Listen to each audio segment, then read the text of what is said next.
Jadi yang pertama, amalan itu kuncinya adalah niat. Kalau dia beramal baik, tapi niatnya bukan untuk mencari ridha Allah, bukan untuk mendapatkan pahala, bukan untuk bisa diganti oleh Allah di dunia dan di akhirat, hanya sebetul-betul ingin beramal sosial saja, ya sudah, dia tidak akan mendapatkan pahala itu. Dia tidak akan mendapatkan ridha Allah Subhanahu wa taala. Dia juga tidak akan mendapatkan apa selama niatnya bukan karena Allah Subhanahu wa taala. Wa inna malikul imri'in manawa. Kalau memang niatnya adalah mendapatkan pujian manusia, sebatas itu yang dia dapat. Assalamualaikum warahmatullahi wabarakatuh. Semangat selalu dalam beramal di bulan Ramadan. Mari kita melakukan akselerasi amal, di mana tidak cukup dengan apa yang kita lakukan buat diri kita saja, tapi kita merambah amalan kita menjangkau orang lain demi memperbanyak amalan kita. Inilah amalan-amalan yang utama di dalam bulan Ramadan, yaitu memperbanyak puasa, seolah-olah kita mengkloning diri kita menjadi sekian banyak, dan masing-masingnya berpuasa dan pahalanya ngalir ke kita. Itu diberikan petunjuk oleh Allah SWT dan Rasulnya dengan cara berilah berbuka dan makan berbuka orang-orang yang berpuasa, serta sahurnya orang-orang yang untuk berpuasa.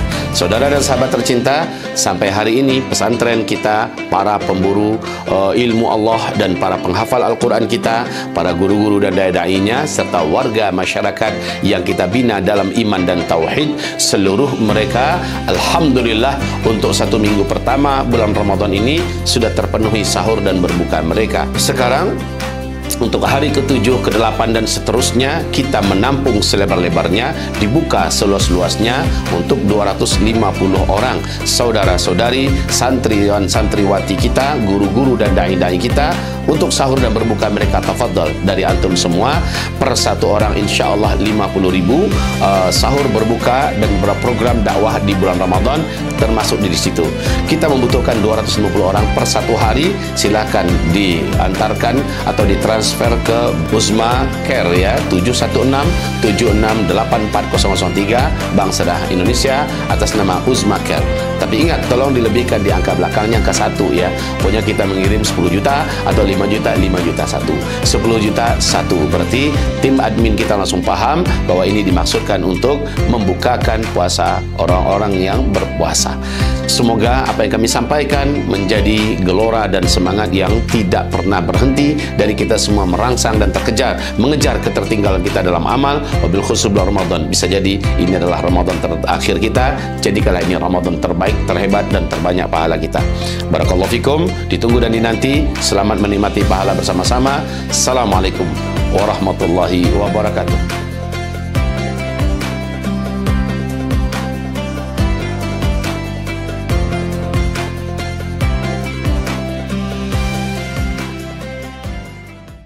Bismillahirrahmanirrahim. Assalamualaikum warahmatullahi wabarakatuh. Saudara dan sahabat seperjuangan, teman-teman seiman dimanapun berada, wahai para calon-calon penghuni surga Allah Subhanahu wa taala, mari kita melanjutkan dalam suasana Ramadan ini membedah, mengkaji hadis arba'in, hadis al-arba'un fi thughuril murabitah bi Baitul Maqdis wa aknafi Baitul Maqdis. Alhamdulillah, kita sekarang sampai dan memasuki 10 hadis yang ketiga. Maksudnya apa? 10 hadis yang pertama kemarin sudah kami jelaskan, yaitu tentang keutamaan Baitul Maqdis. Bagaimana hebatnya Masjidil Aqsa dalam pandangan Allah Subhanahu wa taala, dan Rasulullah memaparkan apa-apa keagungan daripada Palestina, bumi Syam. Kemudian di 10 hadis yang kedua dari 11 sampai 20 adalah tentang keutamaan melaksanakan jihad dan ribat, berjuang untuk dan demi Baitul Maqdis, Palestina, di bumi Syam ini, di Palestina ini. 10 hadis itu betul-betul membakar, menggelorakan dan membangkitkan semangat kita untuk menjadi salah satu di antara mereka.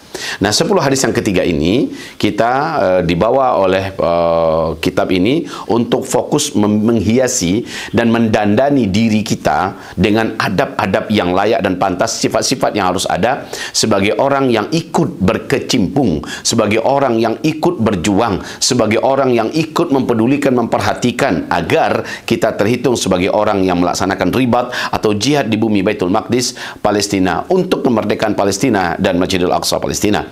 Ada 10 hadis pilihan ini adalah hiasan, ini adalah dandanan jiwa, ini adalah akhlak batin, ini adalah karakteristik yang wajib ada pada setiap orang yang ingin dilibatkan dan dihitung oleh Allah sebagai orang yang berjuang untuk Palestina, Baitul Maqdis dan Masjidil Aqsa kita.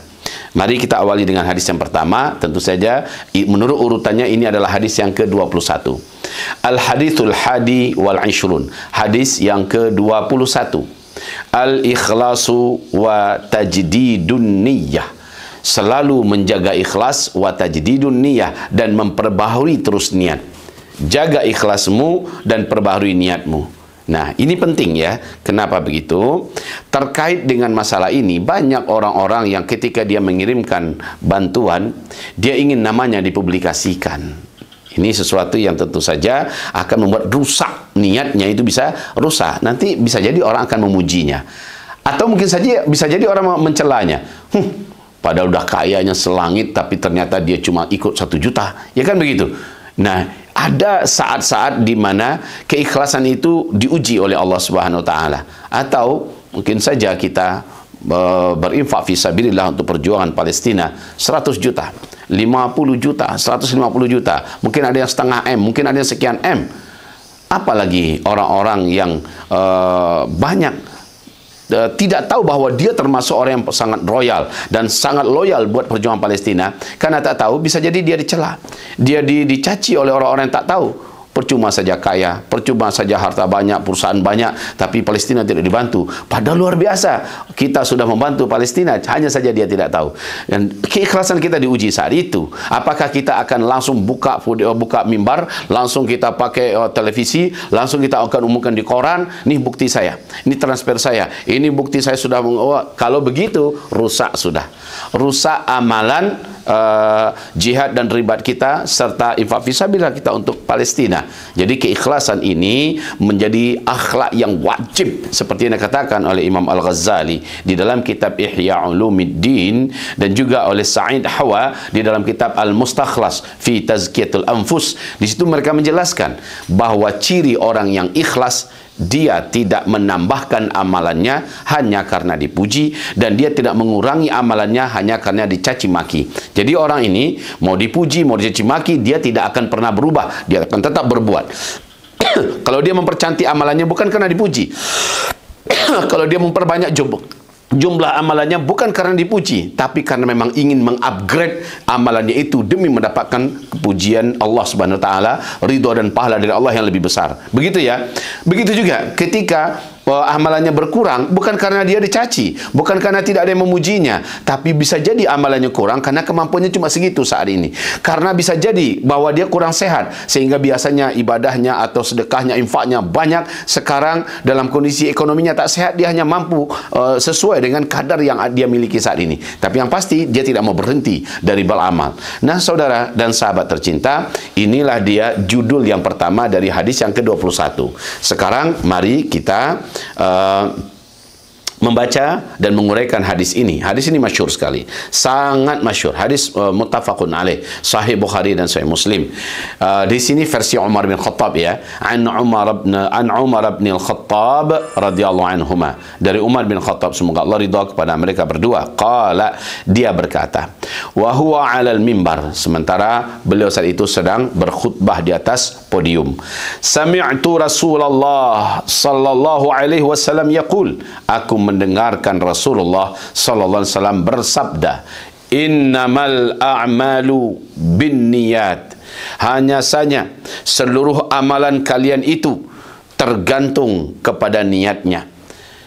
Wa innama likulli imri'in ma nawa, dan seseorang pasti akan mendapatkan, pasti akan diberikan kepadanya sesuai dengan apa yang dia niatkan. Jadi yang pertama, amalan itu kuncinya adalah niat.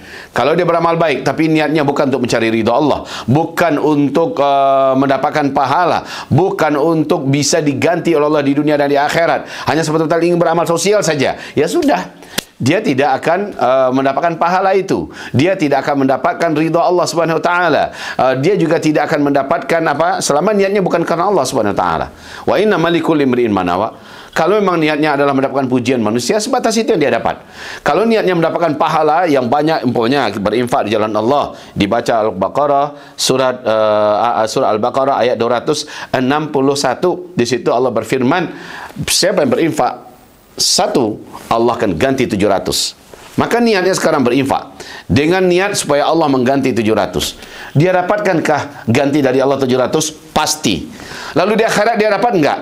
Tergantung. Selama dia juga mengharapkan yang di akhirat, sementara di dunia Allah berikan kepadanya 700 kali lipat itu, pasti yang di dunia dia dapatkan dari Allah, karena Allah Maha menepati janji. 700 kali lipat itu pasti dia dapatkan di akhirat, terus mengalir pahalanya tanpa henti, berbunga tanpa batas. Masya Allah ya. Tergantung pada niat. Maka kalau kita berniat, tolong jangan ragu-ragu. Kalau kita pasang niat, jangan tanggung-tanggung. Kalau kita pasang niat, jangan bimbang-bimbang, jangan ambigu ya. Jangan nggak jelas niatnya, harus jelas. Contoh lagi, saya sekarang berinfak fisabilillah untuk perjuangan Palestina, dan saya melibatkan dalam infak ini ayah bunda saya almarhum. Saya juga melibatkan dalam infak fisabilillah istri yang saya cintai yang sudah tiada, atau mungkin suami saya yang sudah lumpuh, yang sudah tidak lagi berusaha, tapi saya ingin pahala saya ini ada untuk orang tua saya, ayahanda saya, bunda saya, dan untuk suami saya, kedua orang tuanya, dan seluruh keluarga saya. Demi Allah, saudaraku, niatnya yang sebegitu besar menjadikan Allah sebenarnya tidak bakhil dengan pahala.